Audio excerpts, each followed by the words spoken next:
Hey, it's Kevin. So first off, I'd just like to say thanks. I see that I have 3 subscribers on YouTube, and I find that to be amazing. I'm sure they're sympathy subscribers, but that's okay. It's like sympathy sex. I appreciate it anyway. I just wanted to get another video out there. I see now why people have a hard time keeping up with this, because it is kind of a project. So I'm trying to set myself up at home so that it becomes a little less of a project, so that I can do it, because it's just trying to get it down there and track my progress, so I can view it later and I don't know, show it to my kids and grandkids someday when I'm really skinny and they fail to believe me when I tell them I used to be fat. I also wanted to say thanks to Sandy Slimming, who is not really making her channel public right now, but shared her link with me and is going in for surgery on Tuesday. And so I wish you the best of luck. I guess you're my sleeve sister from down under, and I know you're going to do great. I'm going in on Wednesday. I had my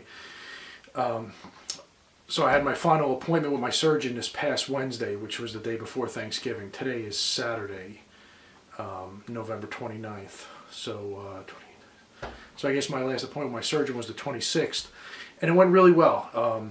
I lost, I guess in the full week on the pre-op diet, I lost over 11 pounds. So my weight was 388 when I went in to see him, which he was very pleased with. And he's just so cool. My surgeon's name is Dr. Ballum from Hunterdon Medical Center in New Jersey. And, he's just such a great, he's young and he's confident, but not cocky, and very assuring. And he just said, Kevin, don't worry about this. I do this every day. He says, I'm going to go in there. You're going to go under anesthesia. He says, the surgery's going to take about an hour. I'll have you up in your recovery room. You'll be awake and walking around a couple hours later, and we're going to get you out of there the following day. He said he very rarely has anyone need to stay 2 nights. And there's no catheters, and there's no drains, and he's never had a complication. And he's done thousands of these surgeries. And so I really felt so much better after talking to him. So it was really good to see him.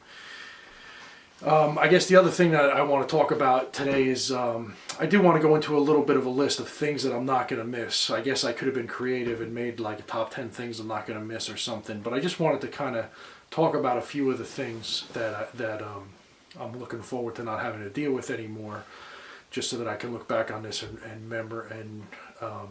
remember what it was like. Hopefully I'll be able to convey that to myself. So the other thing was, obviously the holiday was Thursday. So after I saw my surgeon on Wednesday, he said that, I said, do I have to stay in the liquid diet for the holiday? And he said, no. He said, definitely enjoy the holiday, but get right back on it afterwards. So easier said than done. After I left his office on Wednesday, I got to be honest, I felt like I had carte blanche to eat. And so I ended up overeating from the diet on Wednesday night, and then Thanksgiving, I overate, but not a binge by any stretch, but definitely more than I was comfortable with. And then even Friday, I had a lot of trouble sticking with the diet on Friday, and ended up going out to dinner on Friday night to kind of reward myself or something. I keep getting these weird ideas in my head, like this is going to be the last time I can have fried seafood, or this is going to be the last time I can have pizza. And I know intellectually that that's not true, but it just feels like that. I guess that's why they call them food funerals. So anyway, today I'm back on the liquid plan, and I should do good between now and the surgery. I don't want, it's only for my own good. It's not, he's not asking me to do it to punish me or anything. He just wants me to be healthy as possible when I go in for the surgery. So that's why I'm going to stick to it. Thanksgiving was interesting. My family, I come from a very big family, and I have 9 siblings. And so we had dinner at my sister-in-law's house. It was 30 people, and my daughter was there, and so it was a lot of emotional baggage for me going into it, knowing that everyone knew about the surgery, knowing that my daughter's been struggling, and not knowing how that was going to go. And so I was just nervous going in, and that always makes me eat more. But my family has been very supportive, and I don't know. It's just one of those things. I don't know why I wasn't counting on it. I don't know what I expected them to do. But I think in a lot of ways I'm more judgmental of the surgery than certainly anyone in my family has been willing to say to me. You know, with such a big family, obviously some people are going to say things that are not very supportive or very polite, but that goes without saying. I mean, you know, if you ask 9 random people any question, you're going to get a whole gamut of answers. And you know, people in my family were taking me aside one by one and saying, you know, good luck with your surgery, and I know this guy at work and he's doing so good with it, and you know, I know you're going to do good with it. And just hearing stuff like that is just, you know, I'm trying to just relax and just feel that love and kind of relax into it. You know, my sister-in-law, who had Thanksgiving, is also, her and my brother are the ones taking me for the surgery. And she said, you know, don't worry, we're going to take you in and we're going to stay there until you wake up. And, you know, when you come home, you can come back to our house. And I said, I saw my surgeon. He says, when I go home, resume normal activity that day. So he's saying I'm going to have surgery on Wednesday. He wants me to go home on Thursday and resume normal activity. I said, does that mean I can drive? And he said, as long as you're not on pain medicine, yeah, you can drive. He said, you know, maybe give it another day, so on Friday. So yeah, it really put me at ease. And, you know, I felt bad telling my sister-in-law, I don't think I'm going to need to, like, come here to recuperate. I would kind of like to. But, and, you know, I just want to do the things I need to do. I know, drink my fluids, you know, measure out 64 ounces, make sure I'm getting that from the very first day. Every once in a while I get these weird fears. I watched a video today on how the sleeve swells after the surgery, and why you have to be on a liquid diet for the first 4 days is because really there is no tunnel. It's just all swollen tissue, and liquid is the only thing that makes it through. And so I just got this unreasonable fear of, like, what if the swelling never goes down? What if I'm never able to eat again? Or my mind is not a friendly place for me to go. So I'm glad there's videos of people who have gone before me and people I can talk to. And there's a great Facebook group put together for December sleevers, and it's really been fantastic. The other thing on Thanksgiving was, there was a couple comments, like one of my sister-in-laws as I was eating dessert was like, oh, you're never going to eat like that again. You know, enjoy it now. And it's like, you know, I know I'm having surgery, but it still just doesn't give you the right to comment on my plate, you know. You know, I don't comment on your life and you know, give commentary on your actions. I would appreciate if you didn't give commentary on mine. And of course I don't say anything, I just kind of let it pass. And then, you know, one of my sisters was real helpful. She cornered me and said, you know, after your surgery you're going to have to change the way you do everything. I said, thank God you were there to let me know, because the surgeon and all the support groups I go to hadn't really let me know that yet. But again, she's just trying to be helpful in her own way, and you know, I gotta love her for that. So I have a lot of support from my family. You know, I get a lot of comments. The good comments vastly outnumber the bad comments.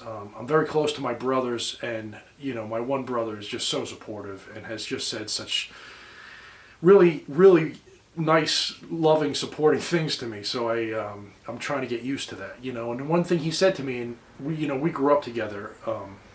You know, with that many kids, you grow up in little different groups. And so I grew up with my brother, who's a few years older than me. And when I told him about the surgery, I didn't expect him to be negative about it, but I didn't expect him to be so supportive. And he just said, you know, you've been battling this your whole life. He said, if there's one thing I could say, it's not that you didn't fight every step of the way. He says, you've been fighting this. And he goes, I can't understand it, but you know, it's a battle that only you understand, and I think this is great. And he told me that he had a friend at work who did it and had tremendous success with the sleeve. So that was good. I did talk a little bit about the overeating after Thanksgiving yesterday, just kind of having that feeling of like, oh, I just want to do this one more time. And so, you know, I'm a little nervous that I'm going to show up for surgery and they're going to weigh me and say, hey buddy, you didn't stick to the diet, get off the table. And I'm not sure how real that is, but I don't want to deal with it. So I'm just going to, you know, I have 4 days left of eating, and I'm just going to be on spot with the pre-op diet, having my liquids and having all the things that they say, the fruits and the vegetables.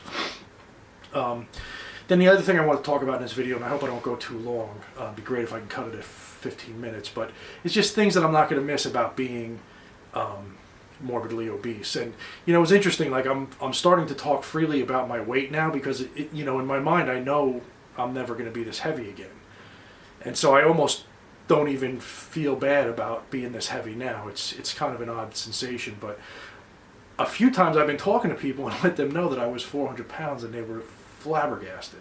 My sister was like, I had no idea. I said to her, because she said, how much weight do you want to lose? I said, 200 pounds. She goes, 200 pounds? Get out of here.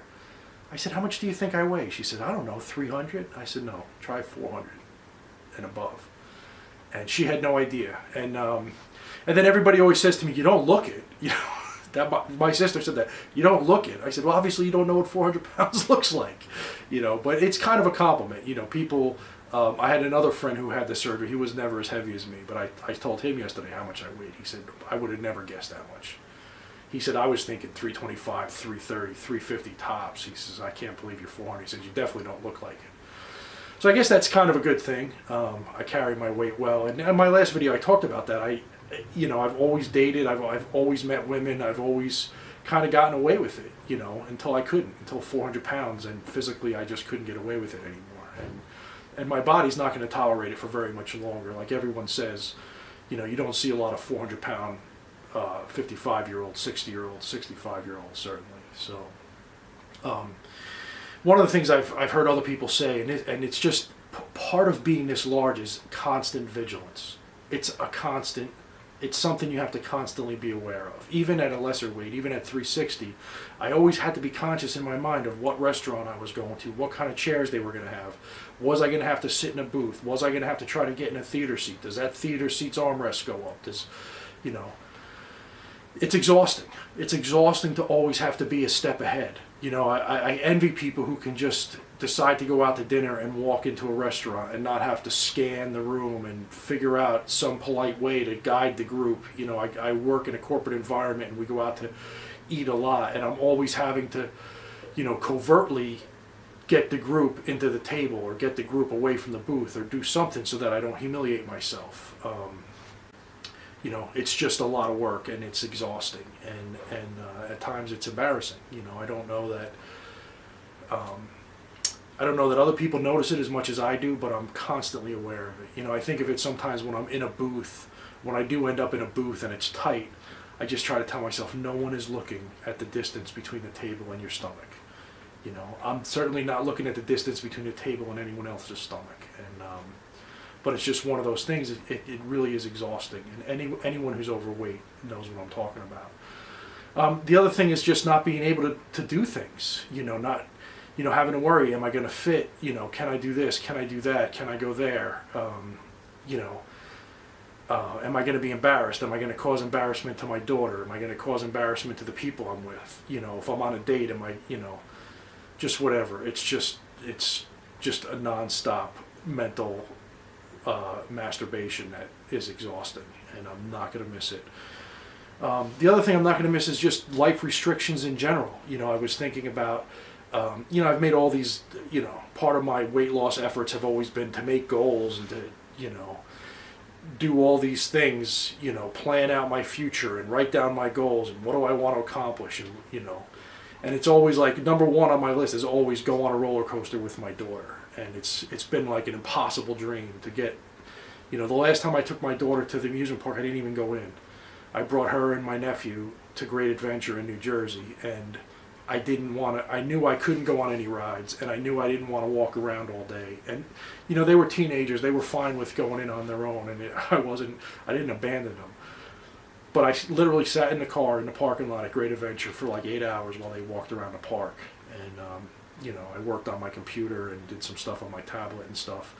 But I don't want to do that anymore. I want to participate in life. I want to get into the park. I want to go on the rides. I don't know that I'll go on all the rides they go on, but I'd like to go on a few choice ones, and push myself that way, conquer some of my fears. Travel. I don't travel in planes anymore. I travel for work when I absolutely have to, but I'm lucky enough that my business usually takes me international, and with my company I'm able to fly business class. If I had to fly coach right now, I don't know, I would probably have to buy 2 seats. I don't know what I would do. Just fun in general, things like kayaking or backpacking or canoeing or hiking or I mean, I do a certain amount of like hiking with my dog, but I can't go on anything that goes severely uphill. I can't go on anything that requires going overnight. I can't go on anything that requires me to carry a bag. Just so many ways that I let my weight manage my life, and let it interfere with things I don't consider doing. This summer, I decided to get my motorcycle license and buy a motorcycle, which I don't know if that was kind of the catalyst when I decided to start having the surgery, but it was just something like I just said I'm not going to let my weight discourage me from doing this. I was literally scared I was too fat for a motorcycle. This is the kind of stuff, the constant vigilance. I signed up for the motorcycle class. I had to call discreetly and ask them if they could handle a 400-pound person on a motorcycle, and of course they could. They were fine with it. They basically said we get people larger than that. But still, I just have to do my groundwork. I have to do my reconnaissance and make sure that it's going to be safe for me. Relationships, I keep putting off, I've been dating and I talk about dating and stuff, but I keep putting off getting in a relationship because I almost feel like I wouldn't want to be in a long-term relationship with a woman that was attracted to me now. If you were really attracted to me right now, you're broken. That's just how I feel. And I know that's probably not true. But it's just how I feel. I just wouldn't want to start a relationship right now. And so, it's another part of my life that I'm just putting on hold, waiting for things to get better. The other thing I'm not going to miss is pain and fatigue. I thought about this the other day. It was like, I just felt swollen. I felt like my whole body was swollen. In my clothes were tight. And I just thought when I walked out of the house feeling that way, I just thought, oh my God, I'll be so glad when I don't have to deal with this again. When I can just put my clothes on. I go to work and I see guys wearing clothes and I just think to myself, that guy probably didn't struggle at all with, hey, lay down.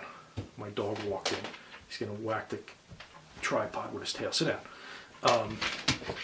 Those guys don't struggle with what they wear. My boss probably hasn't changed sizes in 20 years. He wears the same, he dresses nicely. I'm sure he doesn't worry when he goes in his closet. Is this going to make me look fat? Is this going to fit? Is this button going to pop off? He just doesn't deal with those kinds of things. And I'm looking forward to not dealing with those kinds of things either. Just having good clothes that I know fit. God, being the same size for a whole year, what a treat that would be. That I talked about the pain and fatigue, the discomfort. The discomfort of when you do fit in a chair, it's just not comfortable. My legs fall asleep. If I sit in a chair and it's comfortable, the next thing I know, my legs are falling asleep. My arm is falling asleep. Something is just not right. It's just being this size and occupying this much space is just uncomfortable. Even as I'm going through all these doctor's appointments now, it's like I can see, at the Center for Advanced Weight Loss, they're all geared up for heavy people and they have big waiting room chairs and, big equipment so that no one feels, put off. But the regular hospital, it's uncomfortable to go sit in the waiting room and be in all the discomfort of being there. I went for a therapy appointment the other day and the woman had a chair. It was about 8 inches off the ground. I was like, are you kidding me? Like, if I sit in that chair, I'll never get up. So, I don't know. I think that chair is probably going to be uncomfortable for any grown-up, but for whatever reason, that's the kind of furniture she liked. So luckily, I won't be going back there. The other thing about discomfort, and this is, I've heard other people talk about it, and I just want to get it on tape, and it's humiliating, but putting socks on is an unbelievable struggle. Unbelievable. I feel like there are days when I feel like a turtle on my back. Like, that's what it must look like if someone ever watched me try to put my socks on. I went to the gym last week, thought I was doing the right thing. When I got out of the gym, I went in the pool. And when I got out of the pool, I dried off and I got dressed in the locker room and I tried to put my socks on and my feet were wet and my socks were dry and it wasn't happening. It was horrendous.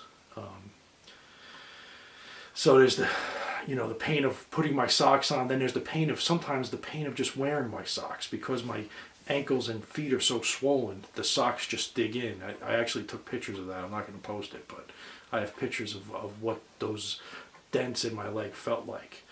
And then the last thing, which seems like a minor thing, but you know, I've been struggling on and off with playing guitar for like the last 10 years, and one of the problems is the guitar won't sit on my lap, so I constantly have to have a strap to hold my guitar up. And you know, I go into guitar stores and people can just take a guitar off the wall and play the guitar and see how it sounds. And again, when I go shopping for a guitar, I can't even think about the guitar.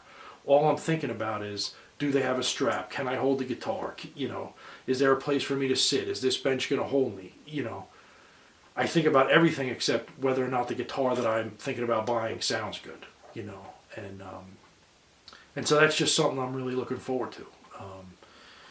A lot of the limitations on my life I know are psychological. It's things that I've put there, like the motorcycle.